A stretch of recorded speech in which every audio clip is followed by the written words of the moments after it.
Allah Salamasızlar.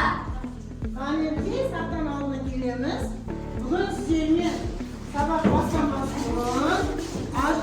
Sabahımızı basamaz bulun. Жақсы көңіл күй үшін мен сіздерге жақсы бір тілек айтайын деп едім хан. Біз үйренген бойымызша бір-бірімізге тілек айтып сабақ бастайық делік, дұрыс па? Мен бүгін сіздерге тілейтінім. Зерделі бол, дана бол. Адасқаны қана бол. Сен ақылыңа серік болсын, жүзі оңай, ашық болсын. Ал енді сіз бір-біріңізге тілек айтыңыз.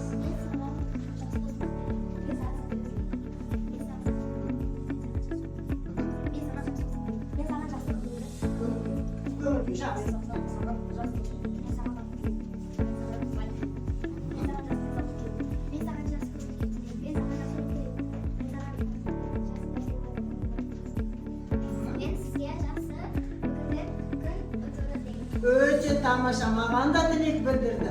Рахмет. Ал енді артымызда тұрған алып суреттер, кемпір қосақтың тұсына берілген суреттерге қарай отырып, тез-тез топтарға бөлініп аламыз. Тез-тез міне топтарға бөлініп алды. Бұл не екенін білеміз ба? Қазақтың киелі домбырасы. Осы домбыра әдісі арқылы бағалаймыз. Мен сізге бұл әдіс бойынша бағалауды жақсы білесіздер. Әрбір ұпайымызға бір-бір қосып барамыз. Бұл жерде алдау сіздерге оқушылар толық екенін мен көріп тұрған үшін жоқ демедім. Кетін аманыңызға кімге жетпей қалды? Сіздерге? Кімге жетпей қалды? Бұл, біреу болсын? Міне, сіздерге алдау, иә? Бұл. Ал енді осы жерге сіздер бағалау әдісі бойынша енді ең соңында мынау білеміз қазақтың ұлттық ойындарының бірі бәйге болған. Бәйгенің соңында мәреге жеткен адам қанша ұпай жинайды? 10 балл жинайды. Сол үшін ең соңында оны да есепке аламыз. Ал енді бұл дегеніміз не ол? Не мұз деген? Мұз деген егер суды тоңазытқышқа салып қойсақ мұз болады. Қанша градуста мұз болады? 0 градуста отырыс деп өтесек, иә? Демек, мұз судың қандай күйі? Қатқан күйі. Бұл дегеніміз не екен бұл? Судың екінші түрі. Судың буланған күйі. Сіздер қашан буланады? Су болады. Дұрыс. Демек, қатты ыстық кезінде су буланып, ал енді қараңыздар, мұзда, бұлтта ненің бір көрінісі? Судың. Демек, тақырыбымыз қандай екен? Демек, су тақырыбы екен. Бұл бойынша әділдік және жауапкершілік құндылығы қазір бізде қараша ай болғандықтан. Бұл арқылы сіздерді тапсырманы жауапкершілікпен орындауыңыз, одан кейін бір-біріңізге адал болуыңыз. Енді осы аптаның дәйек сөзі әділетте берік болса, аяғың таймай деген осы аптаның дәйек сөзі екен. Ал енді сабағымыз тақырыпты тірек сөз арқылы болжадық, иә? Тақырыпты тірек сөз арқылы таптық. Енді сан есім. Біз сан есім өткен сабақта да өттік сан есім. Бүгінде сан есім тақырыбына тоқталады екен. Дескрипторымыз демек су туралы түсінік бере алады. Өз пікірін айта алады. Сан есім оның түрлері туралы айта алады. Кешегі сабағымызда өткен жаңа сөзді тағы бір рет еске түсіріп аламыз. Үнемдеу дегеніміз қандай сөз? Что такое үнемдеу? Воду мы должны экономить, беречь. Сұрауға. Значит, у воды тоже есть спрос. Без конца нельзя использовать воду. Правильно? Аштық. Шөл. Пустыня. Это пустыня, где нету воды. Правильно, еске түсіріп алды, иә оны да? Ал енді өтілген сабақтар бойынша үй жұмысы сіздерге су туралы екінші тапсырмада не таңдап беріледі? Кім оқиды? Табиғаттың бізге жібергенсіге. Су болмаса біз өмір сүре алмаймыз. Сусыз тіршілік жоқ. Деп бекер айтпайды ғой. Сондықтан да суды қадір тұтып қастерлеуіміз керек. Суды бекер ысырап қылуға болмайды. Суды тамақ пісіргенде де су қажет болады. Барлығына айта кететін көп нәрсе суды қажет етеді. Су тіршілік көзі. Үшін асыл байқылып, суды барлық түрі жан-жануарлар қолданылады. Сусыз өмір жоқ.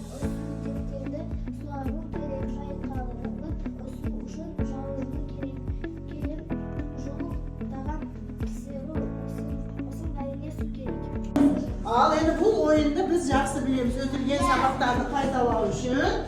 Endi baqamiz bizda renjib yo'qtab qapti. Sizlar yaxshi tayinlama deb o'ylab, bugun bizga ara kelibdi ko'mikka. Endi bu yerda hozir men Elena bir bal bosib qo'ydim. Nargiza sende. Endi birinchi so'rab qo'yibdi, esimlikni da bu yerda qachon biz durust javob bo'lganini bilamiz. Kim aytadi? Ana durust ekan qarab, kelib san qutuqtayotir. Keyingisi. Tez kim keladi? Taqda kim keladi? Keldilar. Tez. Jiksev esimlikni taqdaydi, jiksev esimlik. Ay, qilish o'z taqamga qilish. Olar qutuqtab qo'yib ketdi, endi o'sh qamasi ko'p tezmadir. Keyingisi hozir. Aha. Keyingisi. Qan. Kim taqadi, kim keladi? Aslida kelishi tez. Qanday? Tez, ha? Ana ket hozir bo'lingiz ekan. Birinchi tez ketdi. Al endi dara, qan. Kel. Darasini.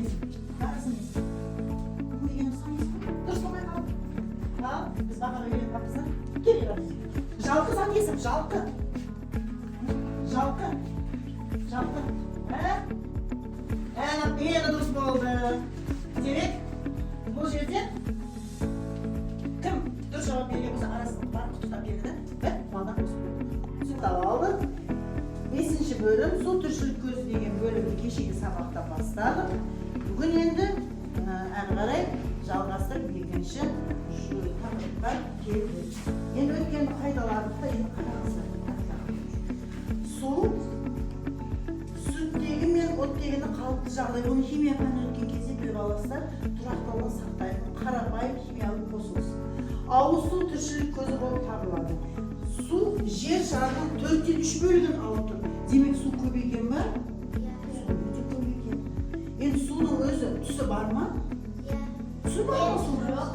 Yok. İyisi var mı? Yok. Böyle dursun, su yok oladırsa. Tavanı qanday kuyib olar ekan? Ha? Qattiq. Yok, qanday qattiq. Onu bizga masalasi ki. Gaz su olar, durustmi? Demek böyle olar ekan. Siz bo'lar ekan. O'tgan sabaqimizni biz qayta esga tushirib biz bu ikkinchi sabaqimiz. Endi qarangizlar. Sudan 98% пайдалануға жарамыз. Себебі ол ащы су болды. Суден, одан кейін жер бетіндегі судың 2% ғана тұщы су. Оны біз ішуге пайдалануға болады екен. Енді қараңыздар, адам денесінің 70%-ын не құрайды екен? Су құрайды екен. Салмағы 70 килограмм адам денесіне 50 килограмм су болады екен. Оның мөлшері 17 килограммға кемейіп қалатын болса, адам өмірмен қоштасады екен. Демек адам денесіне су жеткілікті болып келеді. Тек қана адам үшін керек па? Үй жұмысы орындағанда? Жоқ. Су барлық тірі ағзаның құрамында кездеседі екен. Су барлық тірі адамның құрамында кездеседі екен. Өсімдіктер, мыналар, жануарлар, барлығына не керек болады екен? Су керек болады. Демек сусыз өмір жоқ дегеніне көз жеткіздіңіздер ма? Одан кейін қараңыздар. Тіршіліктің тамырын. Су жоқ болса, тіршілік тамам қауырын. Судың біздер біле тұра маңызын көп болған соң ұмытамыз қадірін. Демек суды үнемдеуіміз керек екенін білдік те, енді мына тақырыптың тілдік бағдар бөліміне қараңыздар. Затың несін біледі? Санын біледі, жақсы. Қандай сұрақтары бар, Мадина? Қанша неше деген сұрақты? Одан кейін неше деген сұрақ бар. Ал енді сан есімнің түрлері. Ер адам? Түрлері есептік, реттік, жинақтық, бөлшектік, болжалдық, топтау деген түрлері бар. Демек оның әрбір түрі өткен сабақта тоқталдық да. Вам все понятно все это, да? Что вам было еще понятнее? Есептік сан еді. Есептік, количественный числитель. Понятно? 1, 2, 3, 1, 2, 3 деген. Реттік, порядковый числитель. Понятно, да? Жинақтық, собирательный. Бөлшектік, это ровные. Топтау это разделительные. Болжалдық, приблизительные. Понятно, да? Демек, оны қазақ тілінде өткен сабақта өтті. Бұл сіздермен орыс тіліндегісінде тағы бір рет қайталадық. 15-ші текстте сіз жазыңыз.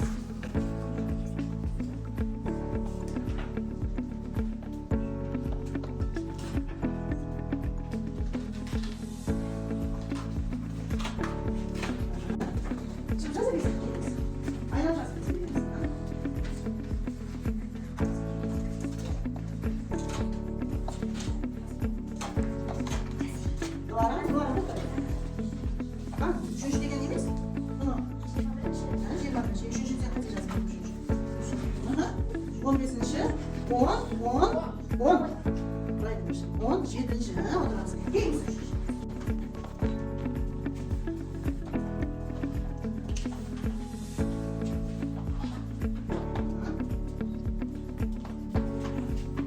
Duvarım yapalım. 20. Kaç kaç git var? Kumkum yapalım.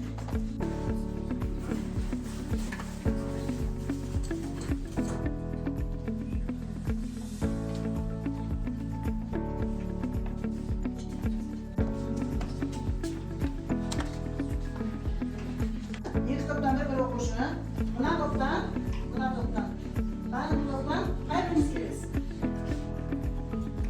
Hop. Buna toptan bir bırakın. Al eline. Buna çizdiğin. Karanızı. Buna çizdiğin.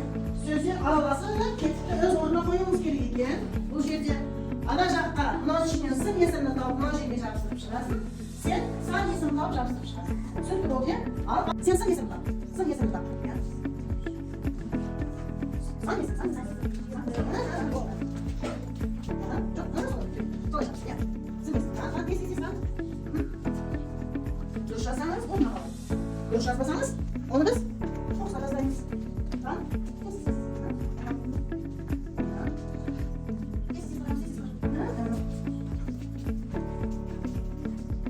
Demek kalp uzaklaşan adamlar çok lan.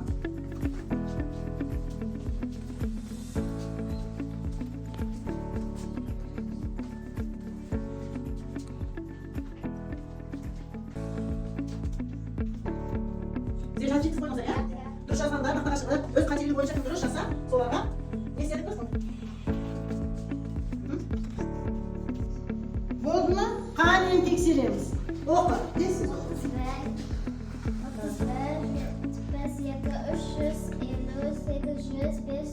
100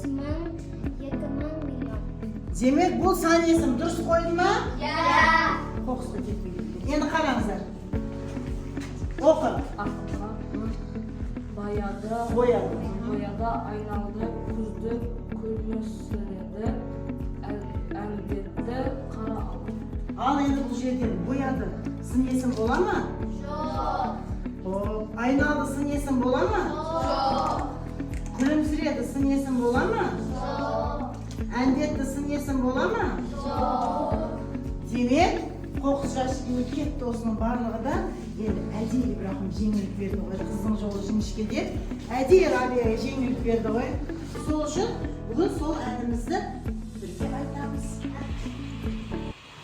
Bu ne duralıydı?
Сабағымызға оралдық. Бітірмеген болсаңыздар қайттан бітіріп алыңыздар да. Бағанағы кітабымызға 7-ші тапсырмаға тез қараймыз. 7-ші тапсырмамыз қандай екен? Susuz örümceğin önüne sayısız bezi koyup makal Демек, жазамыз ма? Жазамыз. Біріншісін жаз.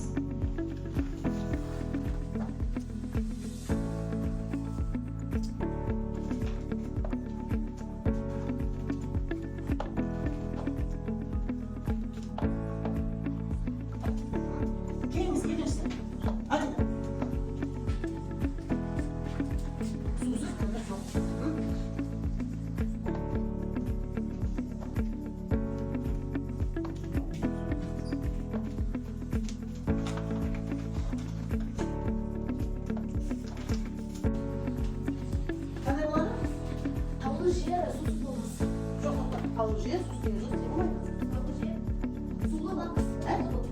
kulağınızı uzatın. Demek kulaksız olmaz.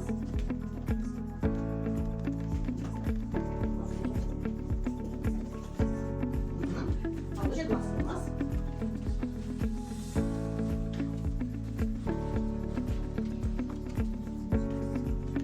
Aslında şöyle bize.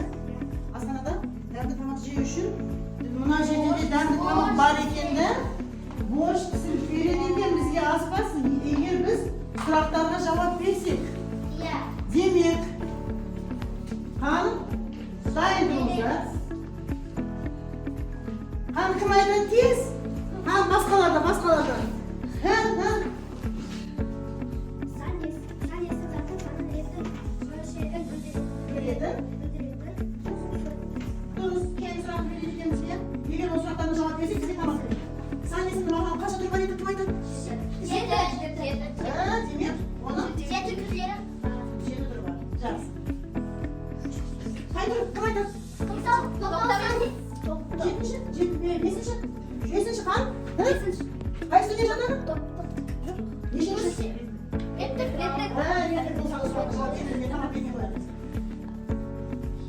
Cinaklık sen yasın kadar esrafla cevap verir de. Cinaklık. Ne şey olur sanki bırakın. Osmanlı sarıya dursayma. Dursaymasanız pahalı video olur. Adam ağzısını kaçıp paysudan durabildi. Geliniz. Sudum su kamera atmayı da kaçırmayın.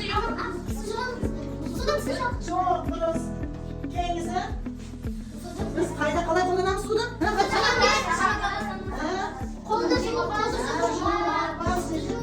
Geliniz. İşte tamam görüntü bakıyordu. Biz de orada hangisi hesabı?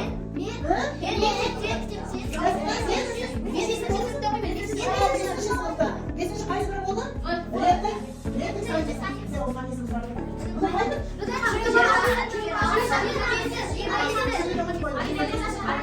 Ağlayan kararlaşım seni yemin.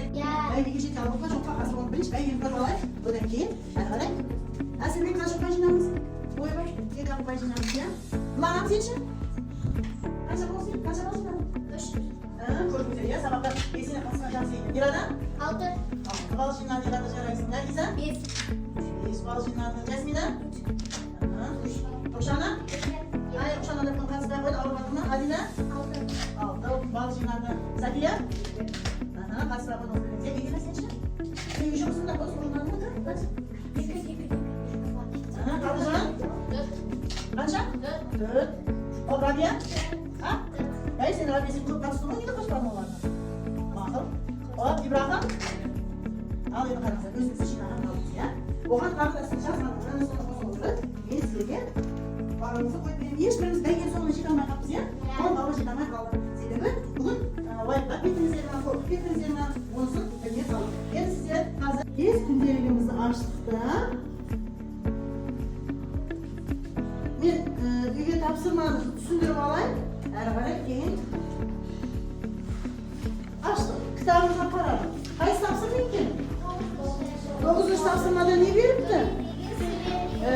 Qanday suryetgan ekan? Sol suryetdagi. Qaray o'tirib, nesi debdi bizga topshirmani qanday o'qishi? Nesi ekanmiz, matn o'qiydi ekanmiz.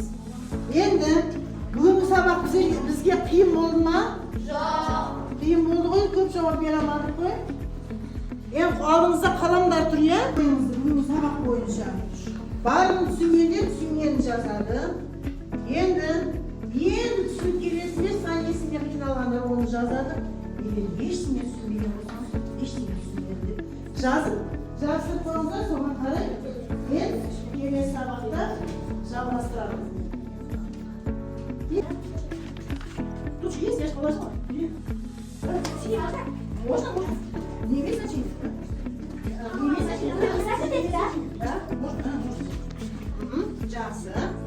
Здесь сейчас размахиваем. Тут что я положила? Да? Пишем себе. Видишь? Тут. Вот подойдите сейчас. Жақсы.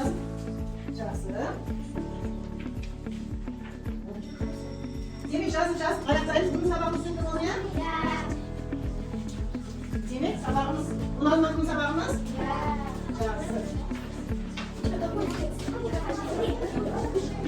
Yemeği saçın.